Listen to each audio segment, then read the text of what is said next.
Raju ji Thank you, sir. Telugu sir. Honorable Vice Chairman, sir. Thank you very much. నేను banking చట్టాల సవరణ bill 2024పై మాట్లాడడానికి అవకాశం ఇచ్చినందుకు ధన్యవాదాలు తెలియజేస్తున్నాను. మన బ్యాంకింగ్ రంగాన్ని ఆధునీకరించేందుకు నియంత్రణ వ్యవస్థను మరింత బలోపేతం చేయడానికి ఈ బిల్లు ఎంతో ప్రాముఖ్యతను కలిగిందని అభిప్రాయపడుతున్నాను. ఈ బిల్లును పరిచయం చేసిన కేంద్ర ప్రభుత్వాన్ని అభినందిస్తున్నాను. ఈ బిల్లులో ఉన్న ప్రధాన సవరణలు రిజర్వ్ బ్యాంక్ ఆఫ్ ఇండియా చట్టం 1934, బ్యాంకింగ్ రెగ్యులేషన్ చట్టం 1949, స్టేట్ బ్యాంక్ ఆఫ్ ఇండియా చట్టం 1955, బ్యాంకింగ్ కంపెనీస్ అధిగ్రహణ మరియు చట్టాలు 1970 మరియు 1980లకు సంబంధించినవి కావడం గమనార్హం. సబ్స్టాన్షియల్ ఇంట్రెస్ట్ పరిమితి పెంపు బ్యాంకింగ్ రెగ్యులేషన్ చట్టంలోని 5వ విభాగంలో సబ్స్టాన్షియల్ ఇంట్రెస్ట్ పరిమితిని 5 లక్షల నుంచి 2 కోట్లకు పెంచడం జరిగింది. 1968లో నిర్ణయించిన పరిమితి ప్రస్తుతం చిన్నదిగా మారింది. ఈ మార్పుతో ప్రస్తుతం ఆర్థిక వాస్తవాలను ప్రతిబింబించడంతో పాటు చట్టాన్ని సమకాలీకరించడంలో సహాయపడుతుందని అనుకుంటున్నాను. సహకార బ్యాంకుల్లో పరిపాలనా సంస్కరణలు సహకార బ్యాంకుల్లో డైరెక్టర్ల పదవీ కాలాన్ని 8 సంవత్సరాల నుంచి 10 సంవత్సరాలకు పెంచడం, బ్యాంకింగ్ రెగ్యులేషన్ చట్టం 1949లోని 10A విభాగం రాష్ట్ర సహకార బోర్డుల్లో కేంద్ర సహకార బ్యాంక్ డైరెక్టర్లకు సభ్యత్వం కల్పించడం, 16 విభాగం వంటి మార్పులు సహకార బ్యాంకింగ్ వ్యవస్థను మరింత శక్తివంతం చేశాయి. నామినేషన్ నిబంధనల మెరుగుదల బ్యాంకింగ్ రెగ్యులేషన్ చట్టంలోని 45ZA, 45ZC, 45ZE విభాగాల కింద డిపాజిటర్లు, బ్యాంక్ ఖాతాలు మరియు లాకర్ల కోసం 4 నామినీలను సూచించుకునే అవకాశాన్ని కల్పించడం ద్వారా వారసత్వ సమస్యల పరిష్కారానికి ఇది సహాయపడుతుంది.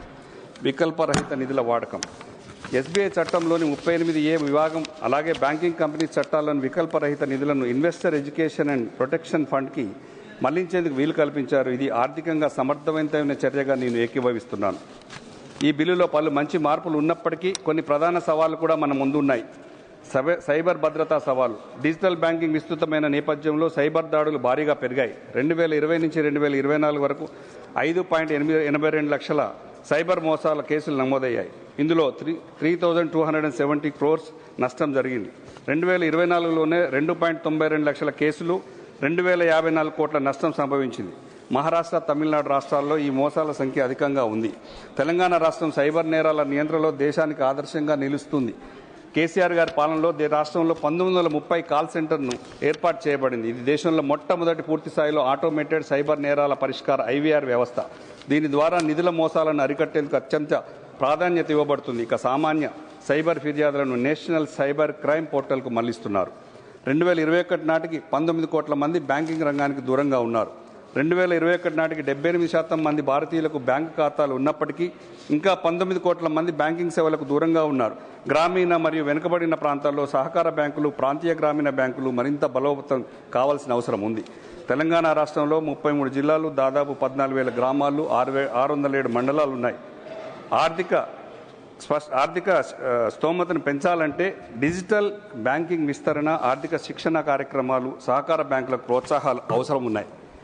మైక్రో, చిన్న మరియు మధ్యతరహా పరిశ్రమలు కోసం రుణ సౌకర్యం MSMEకి మన దేశ ఆర్థిక వ్యవస్థ వెన్నెముక.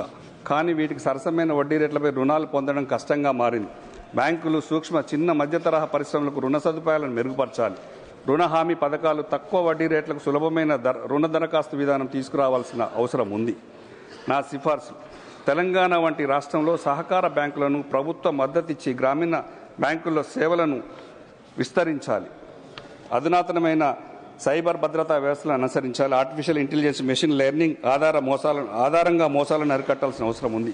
MSME రుణాలను మరింత సులభతరం చేసి బ్యాంకుల్లో తక్కువ వడ్డీ రేట్లకు వేగవంతమైన రుణ ప్రక్రియను అందుబాటులోకి తేవాలి. డిజిటల్ సారక్షతపై మరింత దృష్టి పెట్టాలి. గ్రామీణ ప్రాంతాల్లో ప్రజలకు బ్యాంకింగ్ గురించి అవగాహన పెంచాలి. తెలంగాణ రైతులకు అందుబాటులో బ్యాంకింగ్ వ్యవస్థ. తెలంగాణ రాష్ట్రంలో బ్యాంకింగ్ వ్యవస్థ సమగ్ర విధానం అమల్లో ఉంది. ముఖ్యంగా మోసాలకు తావులేని దాదాపు సైబర్ నేరాలకు అవకాశం లేకుండా విధంగా బ్యాంకింగ్ వ్యవస్థను ప్రజలకు దగ్గరకు చేరేందుతో పాటు దేశానికి అన్నం పెట్టే అన్నదాతలకు రుణమాఫీ, బ్యాంకింగ్ రుణాలతో పాటు బ్యాంకింగ్ వ్యవస్థను రైతులకు దగ్గరగా చేసి రైతుల అభివృద్ధిలో నాటి తెలంగాణ ముఖ్యమంత్రి కేసీఆర్ గారి సారథ్యంలో స్పష్టమైన బ్యాంకింగ్ సేవలు నిర్వహించుకున్నాం. కేసీఆర్ గారు సారథ్యంలో రైతు రుణమాఫీ, భరోసా కేంద్రం వంటి అమలు చేస్తున్న కిసాన్ సమ్మాన్ ఇలాంటి బృహత్తర పథకాలను బ్యాంకింగ్ వ్యవస్థను బలోపేతం చేశాయి. తెలంగాణ రాష్ట్రం ఏర్పడిన తర్వాత 10 సంవత్సరాల్లో 70 లక్షల మంది రైతులకు ఆత్మగౌరవంతో